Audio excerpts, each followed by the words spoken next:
Hello and welcome to HanaMade. In this video, I want to show you how I created this small junk journal. So I enjoy recycling, upcycling, and being creative. It's not really too much about the product, really, but about having a good time recycling, creating, switching off.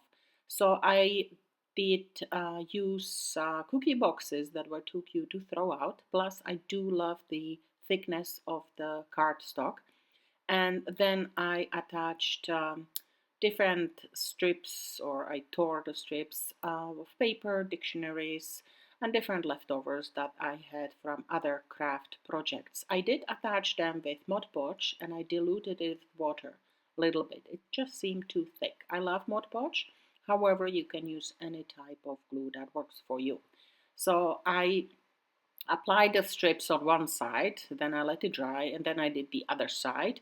And then eventually, when everything was nice and dry, I chopped it with my super cutter, 2 size 4x4. You don't have to do exact size. It is junk journal, and you can definitely keep different sizes of the paper, but I kind of prefer the uniform look in this case.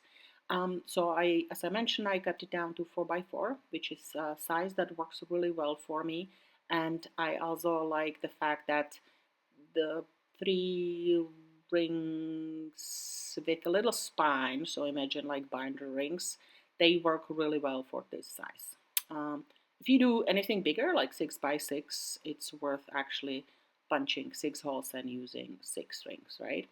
So as you can see, I got a little carried away and I couldn't stop, and I made more and more different strips as well to add to the original boxes, and I kind of was able to create a good amount of pages, and I'm quite excited about the patterns and the look of the pages itself. That said, it is still just a base, right? That's base of a page. I am going to add more embellishments, different quotes and wording, and some kind of technique to make it either aged or more artsy.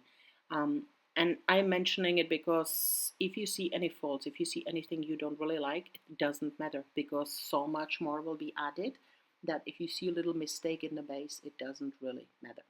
The next step is to bind it all together somewhat. There are many different methods. However, punching a holes and using those rings works the best for me. So either you can use one hole puncher, or I like to use this hole puncher with 6 holes, and I can adjust different sizes, right? You can see me using it now. As a kind of almost final touch, I guess, I am going to tie everything with a ribbon. I do like the look of it. I do kind of like the experience of opening it. And with these rings, it's super easy to attach it so the ribbon doesn't fall off. And it also keeps the whole piece together, keeps it nice and tight and closed, basically. I really like that look. So in this case, I'm using a ribbon that's kind of sheer looking. I really like it. However, you can use any kind of strings or even leather.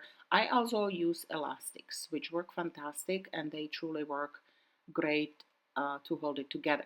However, as you can see, this journal itself, just because the bow is kind of cute, looks like excellent present. My mind, it's January now, and I'm thinking craft parties, Valentine theme. So that's why I'm making it kind of look like a package gift already.